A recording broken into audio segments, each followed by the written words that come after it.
They said I was dramatic, that I didn't belong. But when I saw my name erased from every photo, every list, I realized something. This wasn't just a wedding, it was a rewrite. And I finally decided to stop folding myself into their version of me. What happened next?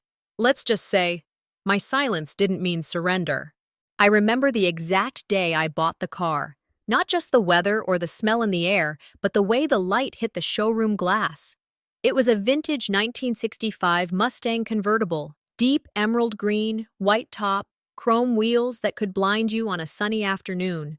I didn't buy it to impress anyone. I bought it because Tremaine had once told me, after her first heartbreak in college, if I ever get married, I want to drive away in something that looks like it came from a Springsteen song.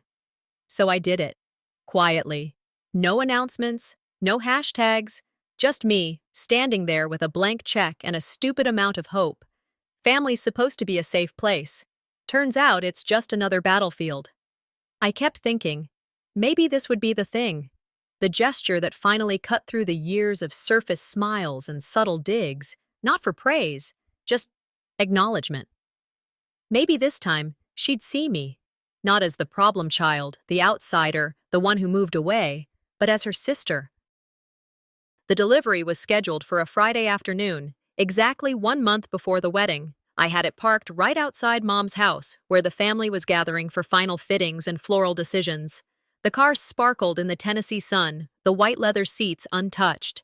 I tied a small bouquet to the steering wheel. Nothing flashy, just hydrangeas and lilies, Tremaine's favorites. Tucked inside was a card. For the ride of your life, love, V. She showed up an hour late, still dressed like she walked off a magazine cover. Didn't even pause, just glanced at the car, blinked, and muttered, "This looks cheap. Couldn't you have picked something more tasteful?" I didn't flinch, not outwardly. A few cousins went quiet. One looked down. The planner shuffled papers like she didn't hear anything, smile like a southern woman, hold the scream like a hostage. I walked back to my car afterward, hands trembling just enough to make me fumble with the door handle. I sat there for a while, engine off, windows cracked, my face frozen, but the rest of me boiling.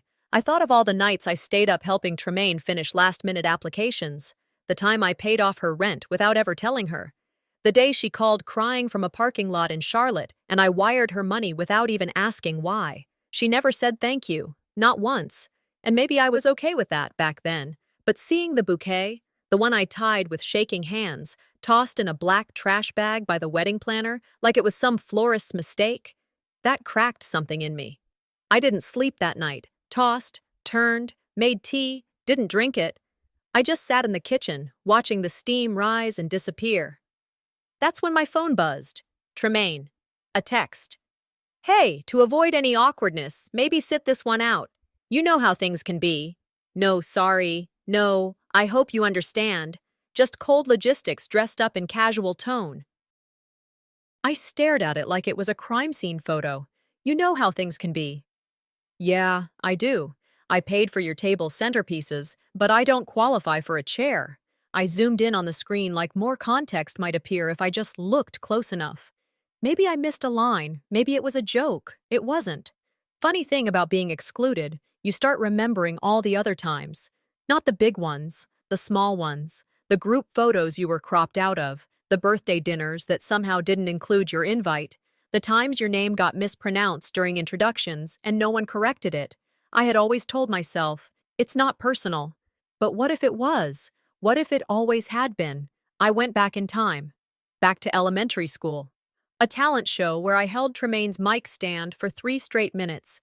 I never performed, just stood in the shadows so she could shine. Guess I got real good at it. That night, I didn't cry, I didn't rant, I didn't even respond. I walked over to the kitchen table, where the car invoice still sat. $208,446.72. Paid in full. I folded it in half, slid it into a plain white envelope, sealed it with a crease. The morning after I folded that invoice into its envelope, I walked through my neighborhood like I hadn't just been erased. Franklin's the kind of town where folks wave out of habit, not heart. I passed the Ryans on their porch. Mrs. Whitaker was clipping her rose bush like it owed her money. Their nods came slow, deliberate, like they knew. I didn't wave back, not out of spite, just tired. Tired of pretending I wasn't the one being discussed behind front doors and on screened porches. In small towns, silence isn't peace. It's performance. You keep quiet so your mama doesn't get embarrassed at the church picnic. You don't cause a scene because someone else already picked the wallpaper for the family image. I told myself to be decent, to rise above it.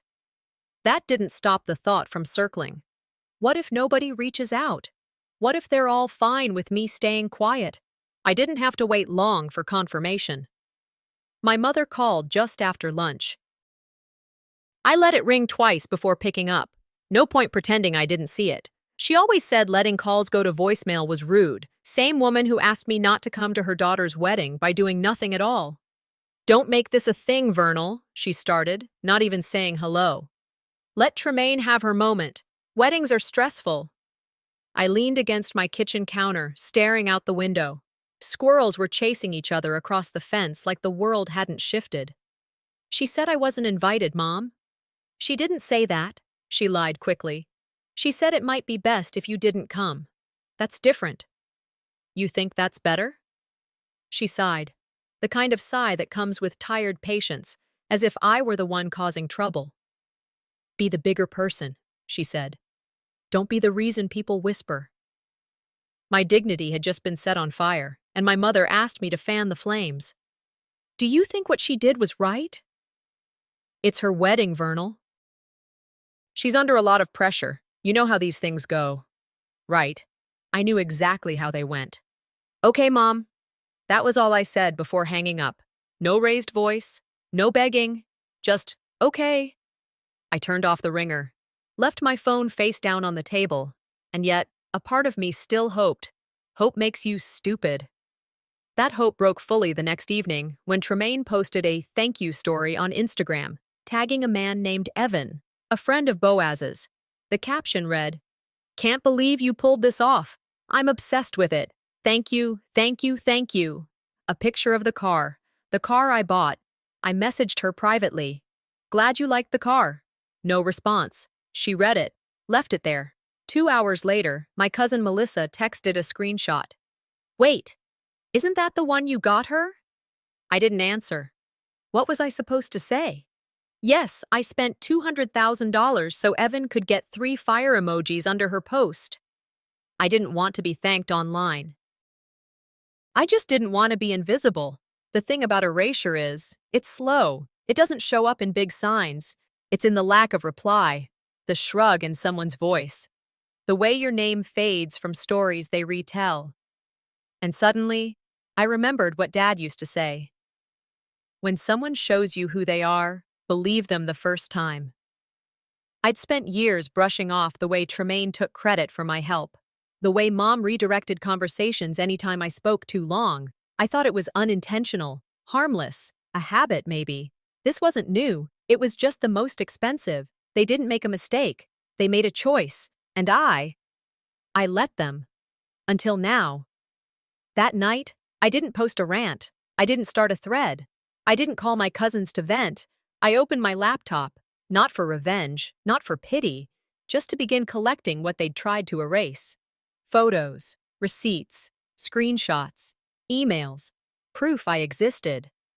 "You want your perfect day?" I whispered. "Let's archive what perfection looks like." 3 days after I started archiving the truth, the rehearsal dinner photos started trickling onto Instagram. The first was from Tremaine's maid of honor, champagne in hand, eyes red from laughter. The background caught a sliver of my mother's living room. I knew that corner. I had stood there just days ago, adjusting a chair that wobbled too much for guests. But I wasn't in the photo.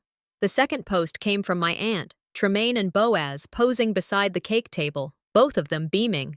The caption read, "We're almost there. So proud of this beautiful couple." I stared at the image longer than I should have. There had been 20 people in that shot.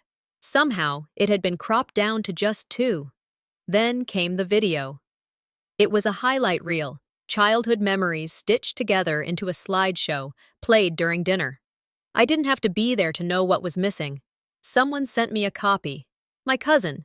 She didn't say much. Just, "Thought you should see this."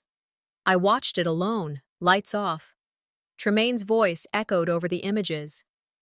I've always had one person beside me. Through every laugh, every scar. It wasn't me. She said Melissa's name. Our cousin. The one who used to steal my markers and blame me for the mess. The one who cried when I didn't share my college dorm with her. I paused the video, rewound it, played it again. In 30 years of family footage, I had become a ghost. Not even a background blur. Whole frames where I knew I'd been, on the porch, in the kitchen, behind the camera, wiped clean. Maybe I should have left a long time ago, before they got so good at pretending I never stayed. I opened the family group chat that night. Hadn't looked in a week. 113 messages, cake tasting, floral mood boards, links to honeymoon villas in Cabo, not a single tag. Not even a courtesy emoji under my last message. I sent a GIF. Something dumb. A dancing cat. Nothing. Not even a haha reaction. So I typed, "Y'all sure this isn't the wrong group? Feels like I don't belong here." It sat there, untouched, for 3 hours. Then the chat picked back up like it hadn't happened. I didn't leave dramatically. I just slipped out, like someone exiting church before the final hymn. Quiet. Unnoticed. The next afternoon, I drove over to Mom's. She'd asked me to grab a box of books she wanted to donate. I didn't plan to stay long. Walking through that house was like walking through someone else's scrapbook. The hallway walls were lined with family photos, graduations, recitals, Christmas mornings. I stopped halfway down and scanned them, one by one. No trace of me past age 12. My fingers brushed the frame of a photo from Tremaine's high school homecoming.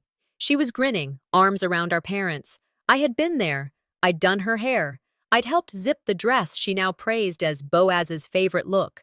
But in the photo, I was just gone. I whispered it to no one. I was here every weekend, every holiday, every breakdown. They just didn't take pictures of it. Selective memory isn't an accident, it's a strategy. I picked up the box of books and walked out. Closed the front door behind me, not with force, just enough for the latch to catch. That night, I sat at my desk, opened my laptop, and clicked into a private folder I'd named the week before. I began uploading again. Photos of me holding balloons at Tremaine's first baby shower. Screenshots of Venmo transfers for birthday decorations. A selfie of the two of us, taken the day her divorce papers were finalized. She was crying. I was holding her hand. I titled the folder, "Proof I Existed." The email from Boaz came in at 9:06 a.m., sandwiched between a grocery store promo and my utilities reminder. Short, polite, cold. This wedding has a very curated look. We're trying to keep things consistent. Hope you understand. I read it once, then again, and again. I was a person. He made me a color swatch. Boaz wasn't the one swinging the axe. He just held it steady while Tremaine aimed. That was always their rhythm. She dictated, he delivered. The whole thing had stopped being about love a long time ago. It was about optics, how things looked, not how they actually were. Aesthetic over blood. The words stuck like splinters in my chest. An hour later, I sat on my back porch with a cup of coffee that had gone cold. My phone buzzed again. Tremaine had updated her wedding site with a new promotional clip. Professional grade. Styled like a Hallmark movie trailer. I clicked out of muscle memory. The opening shot? The Mustang. My Mustang. She stood beside it in her bridal preview gown. Boaz leaned against the hood, smiling like it was his idea. The caption read, "So lucky to have a man with such great taste." The comment section lit up. Boaz nailed it. "This car is perfect for you." Where'd he find this beauty? I scrolled, numb, until someone asked, "Didn't your sister get you that?" Tremaine replied with a single red heart emoji. No tag, no name, no credit. I didn't comment, didn't text.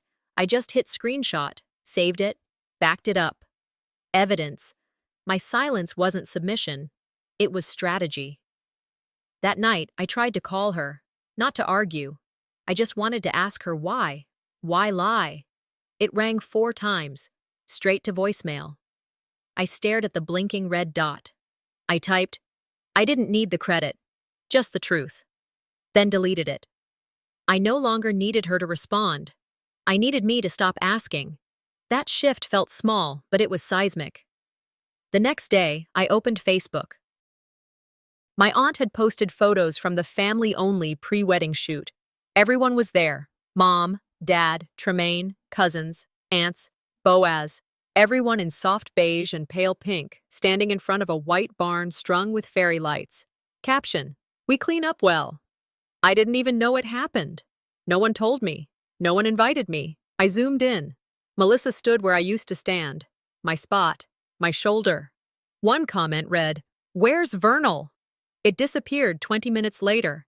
I turned off my phone and whispered to myself, "You all look beautiful and invisible now." Later that night, after washing the dishes and locking the back door, I sat at the kitchen table. The invoice for the Mustang still sat there.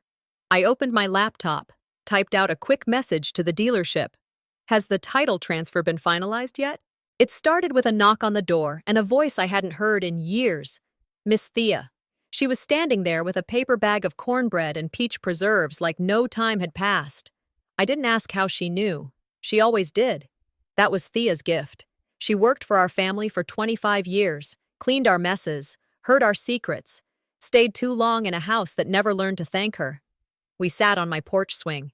Didn't say much at first. Then she said, "You were always the glue, baby," but they never noticed because glue is invisible.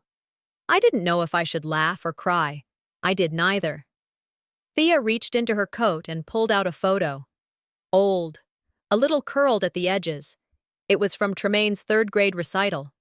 I was in the frame, half-turned, holding her hand backstage while she clutched a paper microphone. "I kept it," she said, "because I figured no one else would." We didn't hug. She just patted my knee and said, "I used to take your side in silence.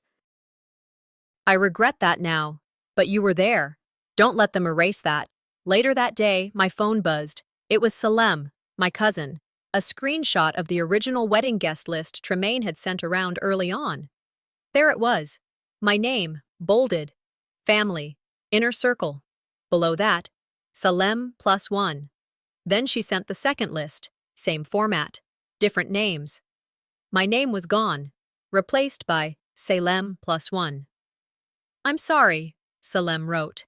"I think they only kept me because my boyfriend's the pastry chef doing their cake." I didn't reply right away. I looked at both lists side by side. I wasn't an oversight, I was a removal. "They didn't reduce the guest list," I muttered. "They filtered it, like an Instagram story." And suddenly, something inside me shifted. I stopped mourning and started documenting. I went into my photo archives, scanned every picture, every old text, every Venmo screenshot. I created folders. Baby showers I paid for. Bridesmaid dresses I bought but never wore. Silent sacrifices. There were emails I hadn't looked at in years. Tremaine asking for favors, forwarding PDFs with subject lines like, "Can you print this last minute?" I uploaded them all into a private drive. For the first time, it didn't feel like revenge. It felt like recovery. A week before the wedding, I drove to the storage unit I'd been paying for since I moved out of Mom's house. I hadn't touched most of it in years. Boxes full of pieces of me, boxed up so the family could breathe easier. One bin held my college books, another, a bag of old work shoes. But tucked in a plastic tub under a pile of scarves was a small, leather-bound journal I didn't remember keeping. Inside were entries from my 20s, messy handwriting, notes like, "Don't take up too much space. Smile when they forget your birthday. Say yes, even if tired." I sat in my car, holding it in my lap. Let the silence stretch. Then I placed it on the passenger seat and texted myself. That version of me is retired. Back home, the sun had started to drop. A soft orange light filled the kitchen. I poured myself a glass of water and checked my phone. One new message from my mother. "I hope you're not planning to make this about you." I stared at it. No emotion, just a steady pulse behind my eyes. I didn't reply. I just took a screenshot. The flowers showed up on a Tuesday morning. A vase of lilies, white and yellow, wrapped in thick plastic and tied with a gold ribbon. The florist didn't leave a name, but the card was tucked neatly inside. "Let's talk after the wedding. Don't ruin her big day. Mom." I stood in the doorway for a long time, bouquet in hand, feeling the weight of the message more than the flowers. It wasn't an invitation to talk. It was a warning. That phrase, "don't ruin her big day," wasn't new. She said the same thing when I was 15, after a boy spread a lie about me and I begged her to show up to the school board meeting. She didn't. Just told me to be graceful, don't make noise, and let it pass. Same tone now, different battlefield. I placed the bouquet on the kitchen counter, didn't bother to unwrap it, just turned and dropped it straight into the trash, didn't flinch when the glass cracked against the bin. By that evening, I'd put my phone on Do Not Disturb. I told myself it was for peace, the truth. I didn't want to watch the family continue without me. But silence didn't last. Salem texted. Just a photo of a group chat I hadn't been in for weeks. A message from Odella. "Tremaine stayed. Vernal left. She's not one of us anymore." Just like that. No metaphor, no sugar.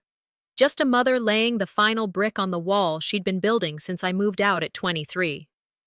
I stared at the words for a long time. My chest didn't tighten. My eyes didn't sting. But something inside me stopped knocking. I closed the screenshot, opened my journal. This is the funeral of the daughter they wanted. Next morning, I called the dealership, told them to pause the title transfer. It was still pending. Boaz had never completed his half. Convenient. I filed a formal request to rescind the gift. On paper, I wrote, "Retraction based on misrepresentation of donor intent." In my head, I said, "You don't get to wear my generosity like a badge when you've buried me alive." This wasn't revenge. This was boundary.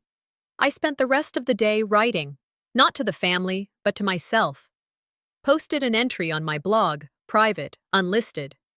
Sometimes family teaches you where not to stand.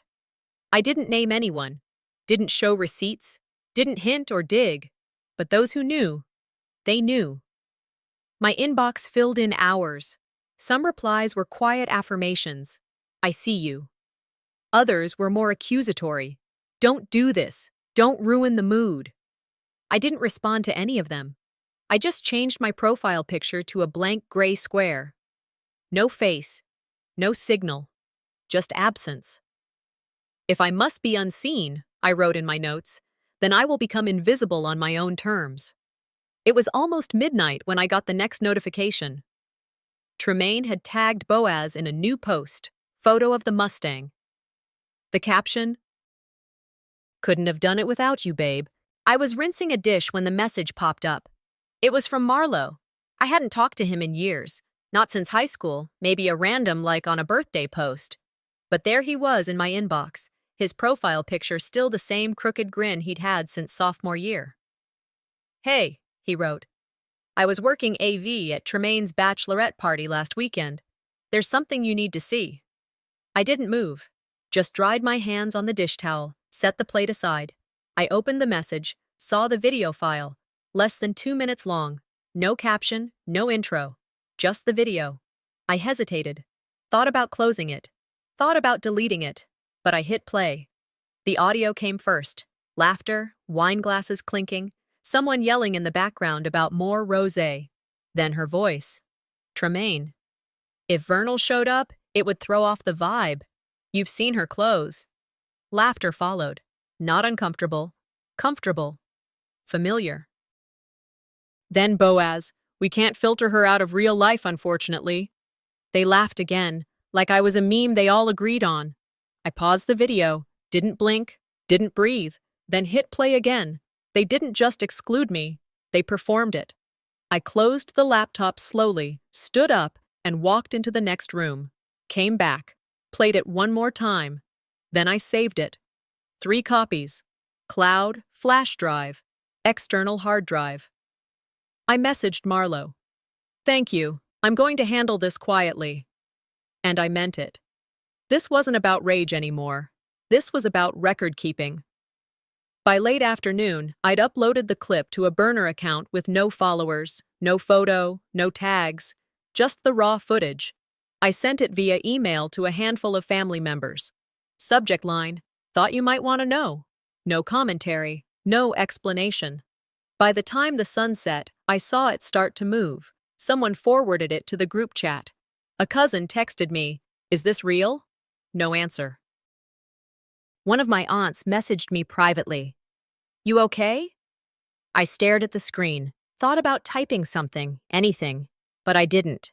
Tremaine, of course, posted her own version of damage control, a blurry sunset with the caption, "Loyalty's always tested by jealousy. We stay rising." I watched it, didn't feel rage, just confirmation. She wasn't trying to be subtle anymore. That was the whole point. By the next morning, I'd been added back into the family group chat. That was the first shock. The second, watching it unravel. 38 messages in 6 minutes. Someone asking if the video was doctored. Another demanding it be taken down. My mother finally chiming in with, "This is exactly why we didn't want you involved." I replied once, "I wasn't involved. That was the problem." Then I left the group permanently. No goodbye, no scene. I wasn't invited to their table, so I flipped it. Around noon, I heard a knock. A man in a gray uniform stood at my door, holding a small padded envelope with gold initials stamped into the seal. Tremaine and Boaz. I opened the envelope with steady hands. Inside, a cease and desist letter printed on thick ivory paper, monogrammed with gold initials and sealed in legal phrasing that tried its best to sound civilized. Defamation, injury to reputation. Cease all digital distribution of the unauthorized audio. I read it once, then again, slower. No panic, just clarity. They weren't scared of lies. They were scared of the truth echoing louder than their curated wedding playlist. I called Marlowe. He picked up on the second ring. "They sent you what?" he asked. I read a line aloud. He laughed. "You didn't defame them, Vernal. You revealed them." I nodded, even though he couldn't see me. "I'm not taking it down," I said. "Good," he replied, "because people deserve to know." That night, I sat in front of my laptop. No drama, no fireworks, just receipts, bank statements, email threads, screenshots of transfers labeled venue deposit, florist hold, non-refundable, $50,000, quietly sent to my mother 6 months ago, a donation, an act of goodwill. They forgot I kept the receipts. I uploaded them, no captions, just facts. Then I sent them to a few family members, ones who used to ask me how I was. Subject line, sometimes support comes with receipts. The ripples started small, an aunt forwarding the email to the group chat, a cousin responding with, "Wait, what?" Then the wave hit. By morning, the screenshots were everywhere. In DMs, group texts, quiet phone calls. Still, I hadn't said a word publicly. Let the evidence speak. Someone once said silence was golden. I say it's flammable. By midday, Tremaine called. I answered. Not because I owed her anything, but because I was curious what she'd sound like when the mask cracked. Her voice was tight, controlled. "Vernal, I need you to say something." "What would you like me to say?" "The wedding's falling apart, Mom's crying. Boaz is furious. You've done enough damage." I closed my eyes, took a breath. "This isn't about your wedding," I said. "This is about the funeral of who I used to be." "You've always been dramatic," she snapped. "No," I said. "I've just stopped folding myself small enough to fit your fantasy." I hung up before she could respond. By evening, my name was trending, if only within family circles. People reposted the receipts. One cousin captioned it, "This is what family erasure looks like." Tremaine tried to pivot. She posted a photo of her bouquet, captioned, "Family is who shows up, not who throws money." The comments split. Some applauded her resilience. Others weren't so forgiving. "She didn't disappear. She was removed," someone wrote. I stopped scrolling. That sentence.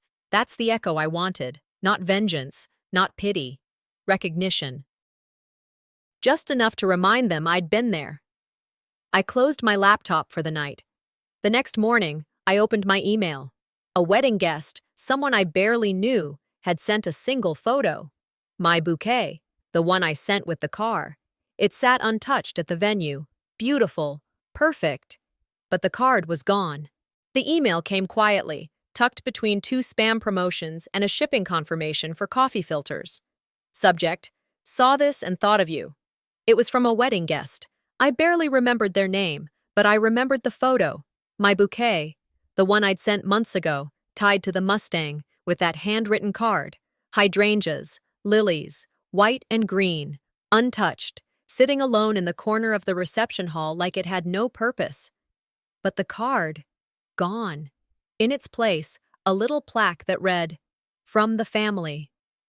I stared at the image for a long time. I didn't feel anger. I didn't even feel sad. Just still. They can erase the ink, I thought, but they can't rewrite my handwriting from memory. I replied with a short note. Thanks for sending this. Appreciate you noticing. That was all. No explanation. No commentary. Just a thank you for being seen. Tremaine's carefully painted image had taken its hits. Online, in whispers, behind closed doors. People still debated. Some defended her. Brides go through so much stress. Others weren't as gentle. You don't erase a sibling because they don't match your decor. The family group chat had been renamed. I wasn't in it. I had deleted the thread weeks ago anyway.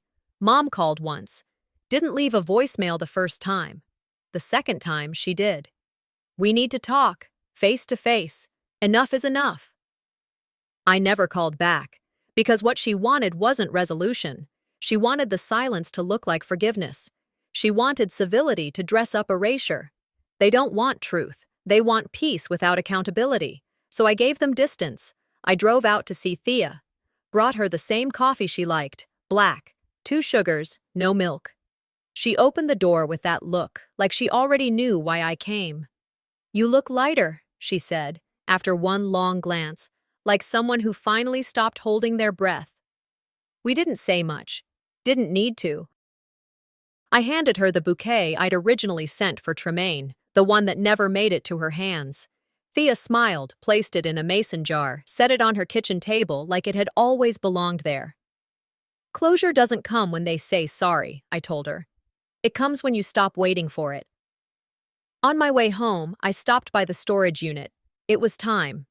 I tossed out most of the wedding memorabilia, napkins, fake candles, place cards. But in one envelope, beneath a stack of thank you cards, never mailed, was a copy of the card I had written to Tremaine. I unfolded it slowly. For every time I showed up when I didn't have to. V. I didn't cry. I didn't flinch. I framed it. Hung it in my apartment by the door. They built a day without me. I built a life without them. And that was the difference. I didn't try to ruin theirs. I just stopped letting mine be shaped around it. That night, I walked barefoot across the floor of my quiet home. No phones ringing. No questions asked, just a mug of chamomile in my hand and the windows cracked open to let in the breeze. This silence doesn't hurt anymore, I whispered, and I meant it.